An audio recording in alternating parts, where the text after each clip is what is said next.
The footage used in this video is owned by Warner Brothers and Turner Broadcasting Company.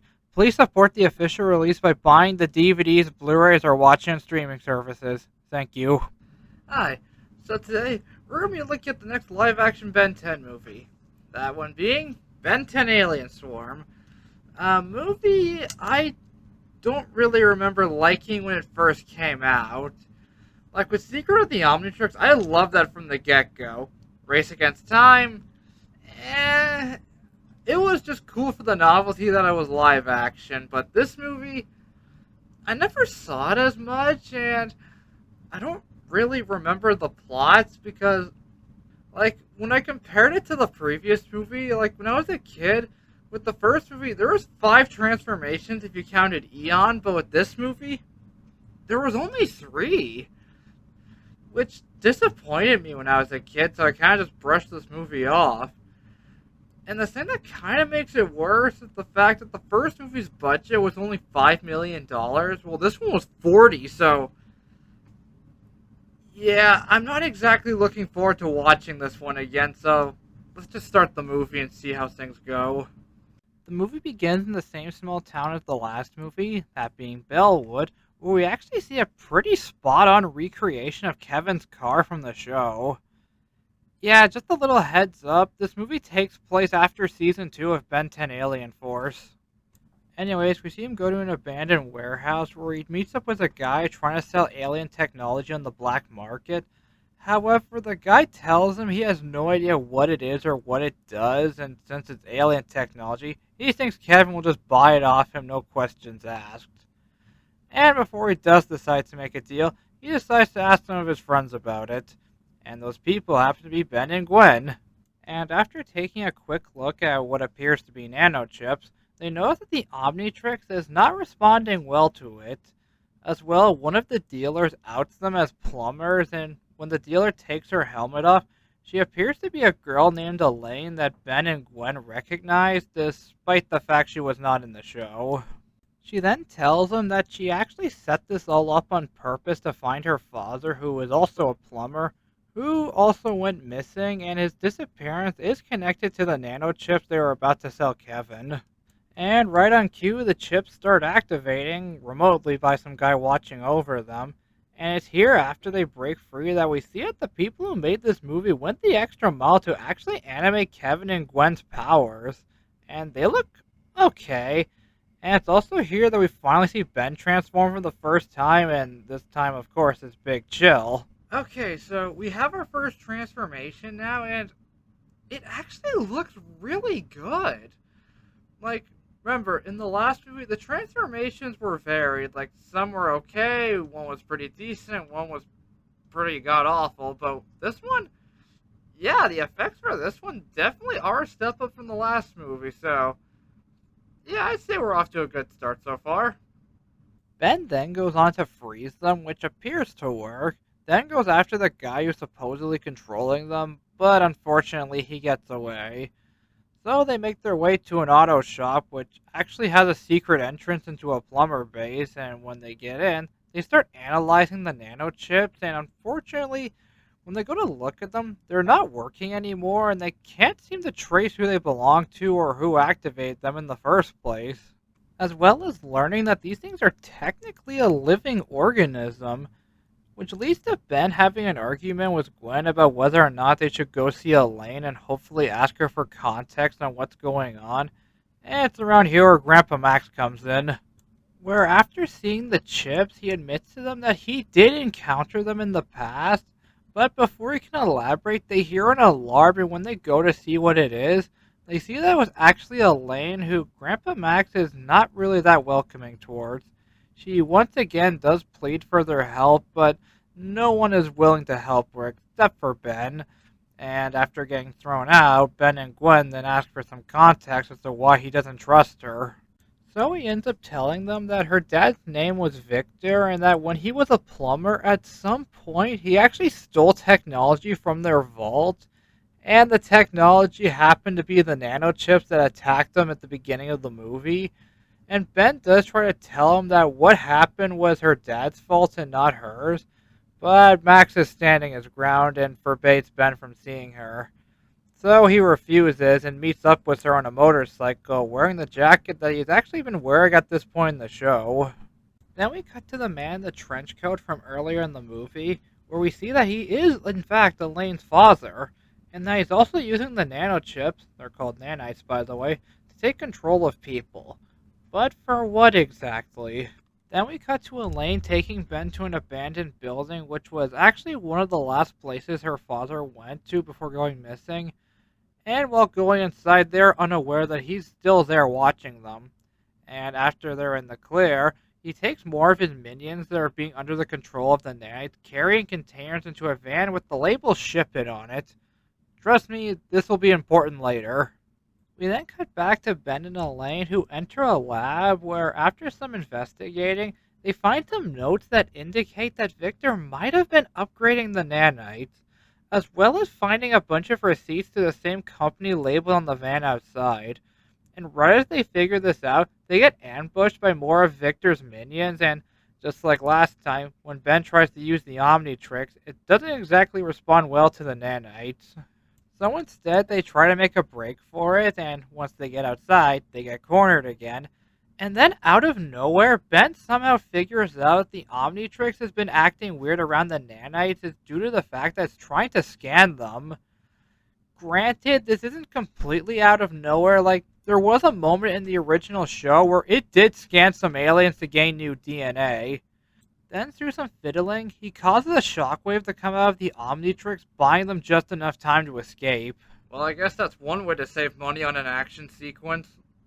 When they get in the clear, they notice in the shipping receipt they got from the lab, it's actually dated to yesterday, despite the fact that Elaine's father had been missing for weeks apparently. Then we see Kevin and Gwen watching some surveillance footage of Victor trying to plead with Max about how the chips are alive and not useless, leading to them thinking that maybe Ben had the right idea to help Elaine. So they end up doing some more research on the chips, and after scanning them, they realize a lot of them are in one specific location, a company called Ship It, which is actually the same company on the receipt that Ben and Elaine found earlier. So they decide to break into Ship It to hopefully get some answers, and somehow end up getting there first, despite the fact that Ben and Elaine figured this out earlier. Anyways, they discover that the place is actually empty. But Gwen, through her magic, is able to deduce there was people here, but now there isn't. And through some more investigating, they find some receipts labeling some shipping addresses to all around the world. But before they can get some more answers, some guy shows up out of nowhere and starts acting rather creepy. He also brings up something about there being a queen, but before he can elaborate, Kevin just absorbs some wood and punches him out the window. Then as they try to leave, they get swarmed by more nanites. However, this time they start to take on solid shapes, indicating that these things are evolving. And as they drive away, Ben and Elaine hear Kevin's car engine, despite the fact they should have made the ship it earlier. Nonetheless, we get a pretty cool car chase where the nanites start turning into spiked boulders, and I don't know, this is a pretty fun chase just for the fact they replicated Kevin's car from the show and actually managed to do a full-on action scene with it. Then, after the nanites make Kevin crash his car, they have them cornered, but thankfully Ben and Elaine make it just in time for Ben to transform into Humongousaur. And yeah, just like last time, the effects on Humongousaur are really good. And even the fight between him and the nanites are also not too bad.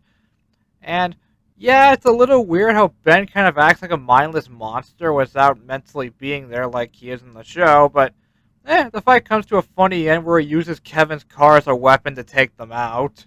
Then, after Kevin being rightfully pissed off at Ben for destroying his car, he then recommends they grab some nanite chips to bring back to the lab to hopefully figure out why these ones are getting stronger and if the rest are going to be like this. And when they make it back to base, they see that Grandpa Max is busy trying to respond to a bunch of SOS signals coming from plumbers all around the world. And once again, Elaine does try to plead with him that her father was innocent and that all this is happening because of the nanites. But Grandpa Max still refuses to listen. Then one of them brings up how one of the mind-controlled people mentioned a queen, indicating that these guys probably work like a hive mind, and if they take out the queen, the rest should be set free. leading to a montage of them trying to find the queen and hopefully stop the nanite outbreak. Then later in the night, they find out that Grandpa Max was taken over by one of the nanites they brought back for research, and after restraining him, they try to talk to him, but for some reason he keeps replying as if he's multiple people at once. Okay, so the weird thing about this scene is that the actor playing Grandpa Max, I don't know what's up, but it felt like the actor might have been going senile, and with this scene, they just took him off his pills and then just started rolling. We're fine. Never better. Why are you all looking at us like that? Yeah, I can't tell if I should laugh or feel bad, and that's concerning me. But then Grandpa Max ends up escaping through a smokescreen, leaving them to wonder what exactly to do next. So they decide to look into the nanites some more, and after examining all the known locations of the nanites, the most common place the nanites are found is in a random small town. And the thing about this small town is that it has the international warehouse for Ship It, where they deduce that that's where the nanites are being manufactured and where the queen might be. And despite the fact that the location is within driving distance, Ben destroyed Kevin's car earlier. So Kevin ends up giving Ben a car he was going to give him for his birthday, but never got around to finishing it. And with their new car, they make their way over to the Ship It warehouse. And when they get there, they see that the place is filled with people carrying containers filled with even more nanites, as well as finding Grandpa Max working for them now that he's under their control. So they sneak inside, where they end up finding Victor with a bunch of tubes in him, and all the tubes are just flowing with nanites, indicating that the queen is probably inside of him right now. Okay, so here's my biggest question about this movie. When did Victor get taken over by the nanite queen?